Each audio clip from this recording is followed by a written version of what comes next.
Steph, well done. Do you want to tell us about the match tonight first? Yeah, I had a great start. I think my concentration was there from early on, and I managed to sustain that level of focus. I created a lot of opportunities with my forehand. I think my forehand today was working really well, and I was able to put a lot of depth to it and pushing back, which gave me a lot of confidence, knowing that I can hit it hard and aim in between the lines. It was that raised my confidence. I knew I could come to the net if the ball was short, so there were many aspects that added to my confidence, and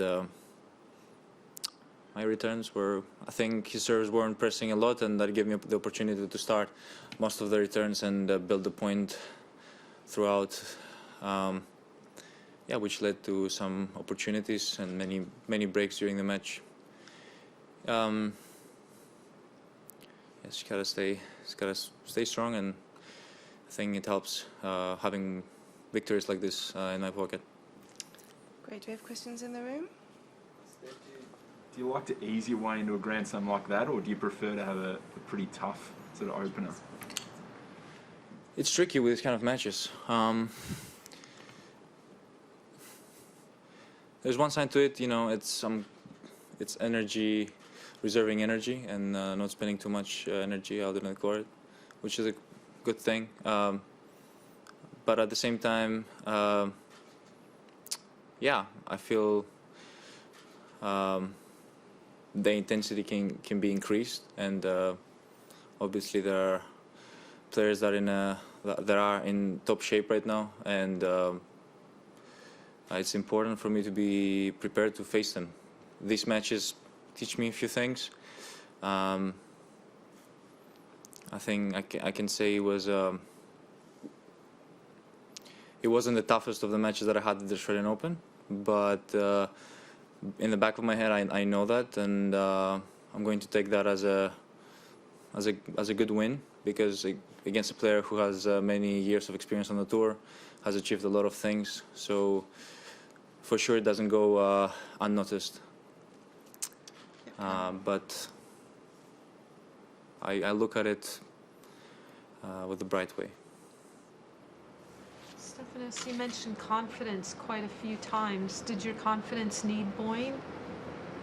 My confidence what? Did it need boosting? Was there any reason why it isn't high? Starting a Grand Slam, you know, can be stressful sometimes. You don't know what to expect. You don't know in what shape you are. It changes. Although I played a few matches at the ATP Cup, it doesn't really determine whether or not I'm really at the top of my shape. And I felt like I needed more matches. More matches I get, I think it contributes a lot to my confidence. And I think confidence is a great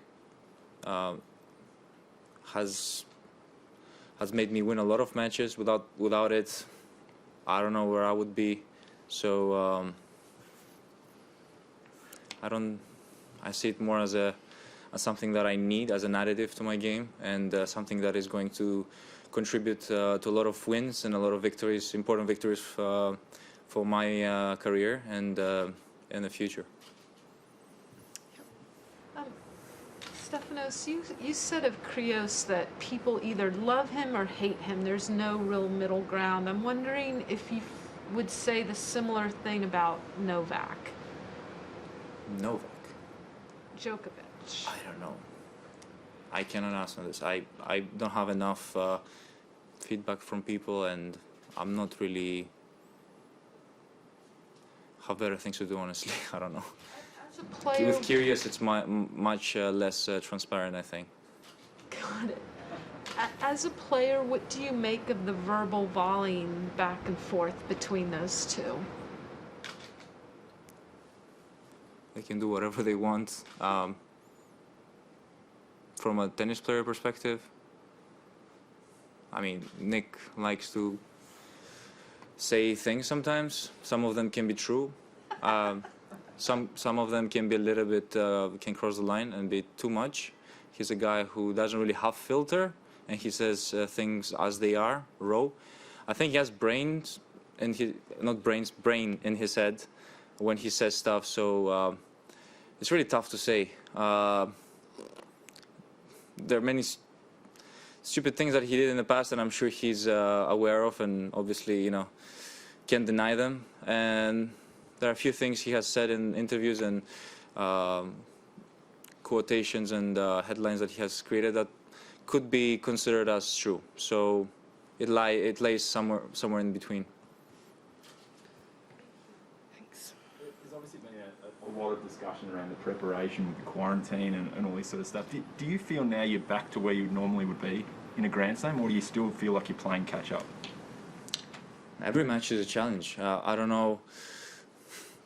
know where my level is at until I play that match. I think every match can teach me something, can kind of give me another perspective of me, and teach me directly of things that I've been doing really well and things that have been working in my favor. So each single match has a lot of things to offer, and I think more matches have more. I can sort of figure it out and see what works for me and what I should keep doing, because it has a greater outcome. Next up, Stefanos Tsitsipas, the Australian. Got a bit of Greek blood in him as well. How well do you know him, and what are your thoughts of that? Yeah, we've played a lot. We've practiced a lot. You know, I've known him for years. He was struggling a little bit with injuries in the past. Now he's back. I feel like he's playing well. It is a serious match, and I have to take it as serious. He's playing on home soil as well, so that is something that I will have in the back of my head when going out there in the court. I don't know if he played a lot of matches or not. He didn't really play the ATP Cup. He played the tournament before the Australian Open. I don't know what he did there. I can't really remember, but I've had, I think, more experience on the tour than him, and I can use that in my favor. But in a way, I feel like he doesn't really have much to lose. He is playing in front of a crowd that loves him, and he has played some really good matches here. Are you friends? Do you know each other well? Yeah, we know pretty well. We know each other pretty well. Yeah, over here. What do you expect from the crowd in the match versus Kokkinakis? Where do you think they will lie? Oh, we won't know until that match happens. It's uncertain. Okay, we'll move online. Just a reminder to those of you online. We're just gonna do. Yeah. Do you want to do English online? we'll do English first online. Yeah. Thanks. Yeah, so just a reminder to those of you online, if you've got a question in English for Stefanos, please use the raise your hand function. Otherwise, we will move to questions in Greek.